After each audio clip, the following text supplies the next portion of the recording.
जब अर्जुन का मन डगमगाया, जब धर्म और अधर्म की रेखा धुंधली पड़ गई, तब स्वयं भगवान ने युद्ध भूमि को उपदेश का मंच बना दिया।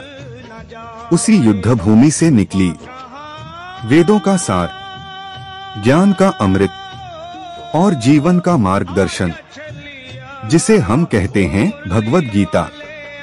नमस्कार दोस्तों, आज हम जानेंगे वो दिव्य ज्ञान जो न केवल अर्जुन के लिए बल्कि संपूर्ण मानवता के लिए एक अमूल्य उपहार है।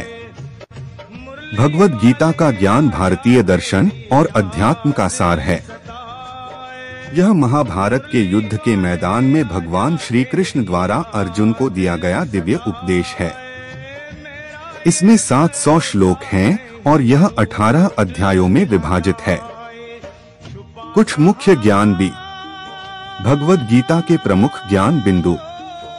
1. कर्तव्य का पालन करो, कर्म योग। कर्म करो, फल की चिंता मत करो। अध्याय 2 श्लोक 47। श्री कृष्ण कहते हैं कि मनुष्य का अधिकार केवल कर्म पर है, न कि उसके फल पर।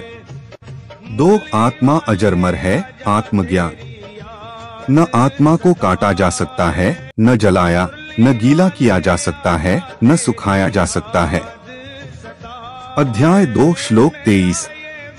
आत्मा अमर और अविनाशी है। 3. समत्व भाव रखो, संकल्प और संतुलन। सिद्धि सिद्धि में सम रहो। अध्याय 2 श्लोक 48। सफलता और असफलता दोनों में संभाव रखना चाहिए। 4. मन पर नियंत्रण। मनुष्य का मन ही उसका मित्र है और वही उसका शत्रु भी।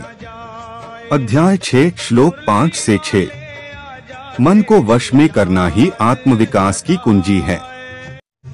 5. भक्ति मार्ग, भक्ति योग। जो मुझे प्रेम पूर्वक भजते हैं, मैं उनकी रक्षा करता हूँ।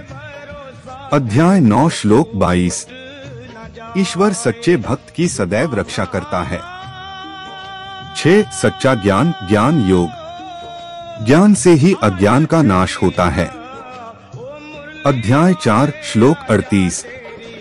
सच्चा ज्ञान व्यक्ति को मोक्ष की ओर ले जाता है। 7. अहंकार त्यागो। जो मुझ में समर्पित होकर कार्य करता है, वह मोह और अहंकार से मुक्त हो जाता है। अध्याय 18 श्लोक 66। तो मित्रों, भगवद गीता हमें केवल ज्ञान ही नहीं देती, बल्कि यह सिखाती है कैसे जीना है, कैसे सोचना है और कैसे अपने कर्तव्य का पालन करते हुए मोक्ष की ओर बढ़ना है। आज का ज्ञान अगर आपके मन को छू गया हो, तो इसे अपने जीवन में उतारिए और इस दिव्य ज्ञान को दूसरों तक पहुंचाइए। जय श्री कृष्ण।